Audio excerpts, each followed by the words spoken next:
The Autodromo Group B is a watch I've been wanting to acquire ever since I first saw the release and read about the inspiration behind it.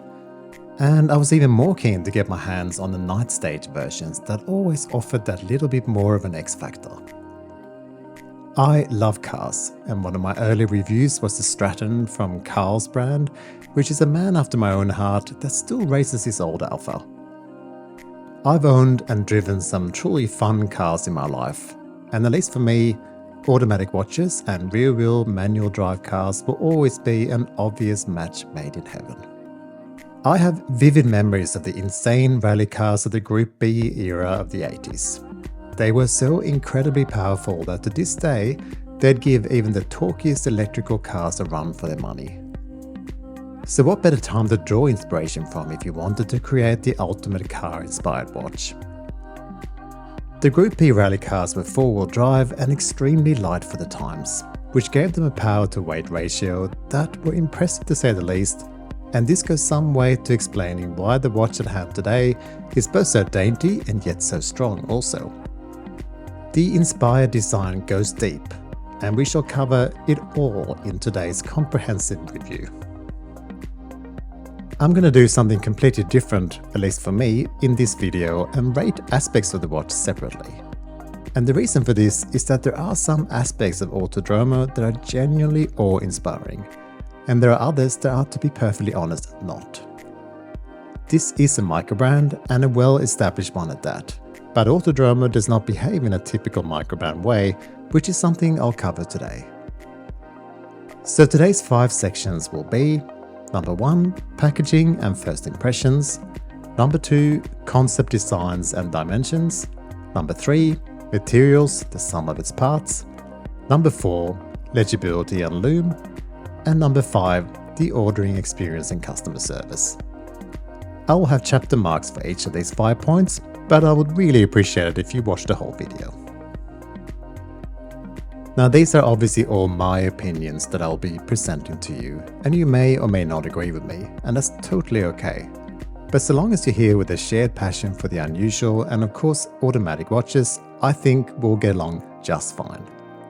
So let's get cracking.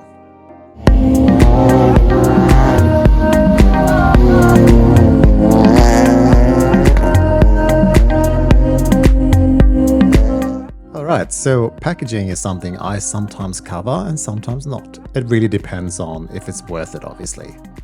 And this time, it is. If you've never seen this before, Autodromo includes many layers of goodness. Starting with the box, an individually printed Group B Nighstage IV in quality cardboard and with the same orange and blue combination as the dial. Opening that box, you get a branded instruction booklet with some info about the Group B era rally and also how to operate your new watch. The watch itself is contained within what I think is aluminium or very thin steel box that has a chassis number and a reference attached. It feels a bit like you're holding a box of new light bulbs or even precious electronic parts or wires for your vehicle. The attention to detail and care with the packaging, despite clearly being mass-produced, is commendable. And in terms of first impressions, I couldn't imagine how you could do much better here, and that includes the extra straps I ordered, which is yet another branded Group B box. I think overall this is a solid 10 out of 10, a very good start. Now to the design and dimensions, and let's start with the latter. The diameter is 39mm, and whilst it's a little silly to give lug-to-lug dimensions on an integrated bracelet design like this, I'll give it to you anyway, and it's approximately 50mm. A nice move is the fact that, unlike the early models that had no bracelet, you can swap the normal straps here as well as the bracelet, with a standard 20mm lug width. It's an extremely sweet 10mm thick, and weight is a surprisingly hefty 120 grams sized for my wrist. Its water resistance is 5 ATM or 50 meters, so you want to take care of this one in heavy rain, and I wouldn't go swimming with it. Sure, 50 meters sounds good, but caution would be advised. The design is really something special. Sure, it's another integrated sports watch that Gerald Genter pioneered some time ago, but there's so much more going on here. There are some brilliant little features that you may or may not even notice initially.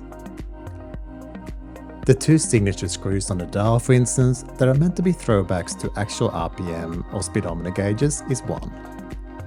There are the subtle squares that are unique to the Nighstage models that people my age tend to assign to Tron the movie.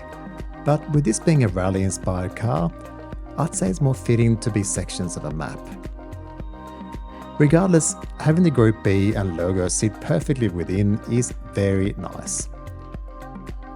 The combination here of a very dark blue and orange details is very eye-catching, but I'm not sold on the dark blue and black as a combination, and I feel that perhaps plain black would have been better. Moving around the watch, there's a bolt for a crown, which is also signed with the logo, and it's not the easiest to grip and wind at 5mm sticking out and 3mm wide only. The super thin bracelet is somehow able to accommodate strap and bracelet changes, and it's also signed very subtly at the scissor clasp. I think in terms of concept design and the many subtle details achieved, none of which scream "look at me," it's a solid 9 out of 10. With all that's holding it back from a solid 10 is that crown, which is hard to operate with adult fingers. Now don't worry, we'll cover legibility and lume a bit later, both to have their problems if you're wondering, but first let's cover the materials and parts. One thing that stopped me all these years to buy one was the slight fear that it would just look and feel like a Swatch watch. The movement is held in place with a titanium capsule, and all other parts are made from stainless steel, including the resizable with pushpins bracelet that's also easily removable altogether using normal spring bars. Within beats the Miyota 9015, which is actually a puzzling decision this far into the game of the Group B. This is a movement that facilitates a date also, so you'll get a ghost click that does nothing until you pull the crown all the way out. So why not use the 9039, which is 0.3mm thinner and has no date complication built in and therefore no ghost click? It's otherwise identical to the 9015. Perhaps it is a money issue, but the few dollars difference would be worth it considering the extreme attention to detail prevalent elsewhere in this watch. The chamfered sapphire crystal used is very good, as is the scissor clasp bracelet that is so thin and delicate, but feels much stronger than it looks. And again, you can use any strap you want here thanks to the construction. I have to say, the Group B team pack contains 4 straps that in no way complement the colors of this model, orange being the holdout. But even a few other options looks pretty good, and again, well done on facilitating this. Overall, this is an 8 out of 10 for me, with a movement that could be improved, but it's nitpicking to be sure. Alright, so we have 2 categories left that are perhaps not as rosy as the previous ones. Let's start with legibility and lume. Every champion has a weakness, and here's the big one. You can argue with me all you want, but legibility in telling the time is highly compromised. You see, the large minute hand is designed to look like a large needle in a gauge, and a small, hollow, barely visible hour hand is giving you the hour. Honestly, even the seconds hand is easier to see than the hour hand, and the bit that appears to stick out from the other side of the minute hand, thanks to a circle on the inside of the crystal, is easily confused with an hour hand. This reminds me again of the Alfetta or even my recent Toyota 86 ownership, and hey, many supercars as well. The prominent dial is the RPMs, which is what you want to maximize revs from before every gear shift. Driving these on the street, you could say it's also fairly important to tell your speed, but where's the fun in that? It is similar here, style over substance, fun over boring. But the tail on the large minute hand looks like the hour hand, and that is a flaw. And look what happens at 10 to 10. The hour hand disappears completely, and it looks like it's 4 o'clock all of a sudden. You will learn after a while, but legibility is overall, and in one word, compromised. Yellow lume is always hard. I own a really cool Oleg & Weiss P104 that had plenty of surface area for its yellow lume, and it was still not great. Also here, it looks awesome for 5 minutes and then pretty much disappears. But I think that's more to do with the capacity of this color lume than the application. If you got yellow lume watches, let me know in the comments about your experience.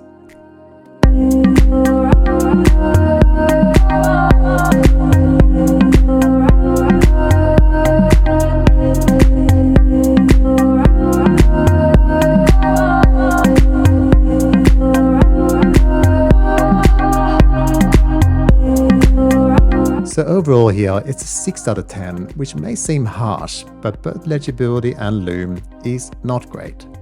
However, it's a sacrifice I'm willing to make with such an interesting watch, so take it with a grain of salt. So finally, the ordering experience and customer service. Ordering yours is for once easy on a piece that's always sold out. And these days, taxes and shipping is included, which is great. But what I think is very ordinary is how this edition was presented. I've noticed the images have changed and are better now than when I ordered. But when I ordered, it was unclear that the bracelet and case was blacked out, and it was impossible to see the dial being blue. You really just have to be a fan to order. This has since been improved with better images, which I suspect is due to the edition not selling out immediately perhaps. But there is still no description unique to the Nighstage, just one generic Group B description. I personally think that this is not respecting your customer base, and at the very least a unique landing page for the Nighstage version should be there, and preferably also a clear description of the color of the dial, case and bracelet of the model you're about to order. Secondly, and this is where I'm sticking my chin out. Over the years, I've emailed Bradley at Autodromo 4 times to strike up a conversation. I've asked if it would be possible to loan one for review. I've also sent emails asking if a loan was not possible, could I get a small discount in return for the significant effort I put into my reviews. What I love about microbrands is that they are so attentive to their customers. So to not even reply with a "thanks for the email, but I can't help with this, but please let me know if I can send you some more info," would be absolutely fine. Now this is a harsh point to finish on, but before you call me names and think that I'm just an entitled so-and-so, look at the big picture. I love the watch. I love the approach.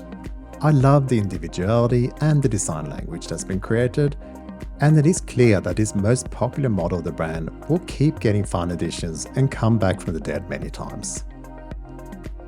A 38 out of 50 was unavoidable with a style over substance watch with legibility issues, but the only real concern was the lack of a landing page, better photos that have since been improved, and perhaps answering your customers' emails. So an easy fix, I think. So what do you think? Will you be ordering your very own Group B? I'm keen to find out what you think of this one. And if you like the format of this review, then let me know also. Thank you very much again for watching, and I'll see you next time.